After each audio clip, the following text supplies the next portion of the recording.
Botërore të zhvillimit të shoqërisë nuk e popull që ngrihet, por ka lider që vën lëvizje populli, ka grupime që vën lëvizje populli. Se nuk ngrihet populli vet. Populli vet është një masë e cila kërkon organizim që të shpreh opinionin e vet.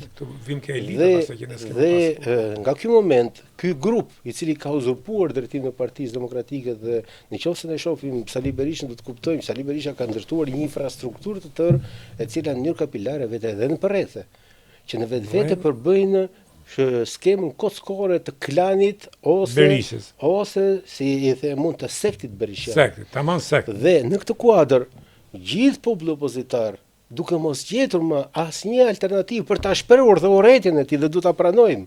Ke popull të cilët e urrejnë Ramën, ke popull që e urrejnë Partinë Socialiste, urrejnë Mosatni. Nuk është e drejta jonë ta themi, por është e vërtetë gjë e tillë. Këta e shprehin diku, ku do ta shprehin?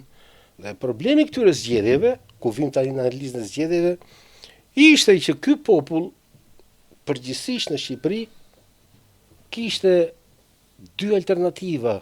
Një alternativë ishte t'i drejtohej Partisë Demokratike dhe ta shprehte atë mllefin e vet duke votuar për të, pavarësisht se bindjen e tij ndoshta dhe mund mos kishte bindje dhe kishte edhe bindjen që nuk do të fitonte zgjedhjet Partia Demokratike dhe pati një pjesë jo të vogël të tij i cili gjeti rrugën e mesme që ishte partitë e vogla opozitare.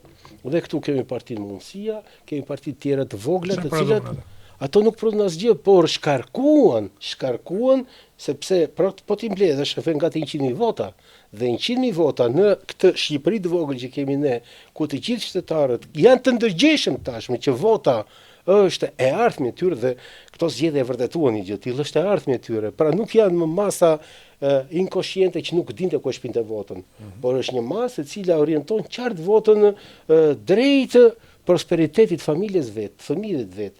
Pavarësisht bindjen që ai ka bindjen që duhet të jetë majt ose të djathtas, pavarësisht nga kjo, përsëri ai është i orientuar qartë në zgjidhjen që bën.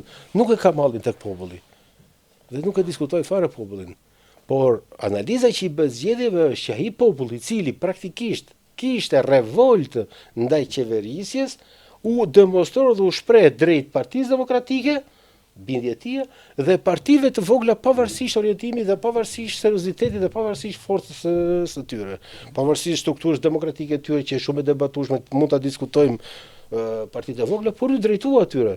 Dhe pjesa dërmuese tashmë edhe duke përgjyer shpeshherë edhe veten e vet dhe reaksionin e vet ndaj qeverisjes, përsëri shpreu bindjen që vetmi strukturë politike e cila kishte besueshmëri për të marrë fatet e këtij vendi dhe për t'i shpëtuar ato përpara, për të marrë fatet e fëmijëve dhe të familjeve tona, për të shpërblyer ishte Partia Socialiste me Edi Ramën.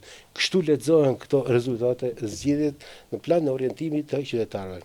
Pyetja që u bët, nëse në Parti Demokratike mund të gjenden element të cilët do të sjellin një reformim Partisë Demokratike në kushtet aktuale, ku ajo parti është uzurpuar në mënyrë kapilare, thash, nga sekti berishian, është absolutisht e pamundur të ndodhë.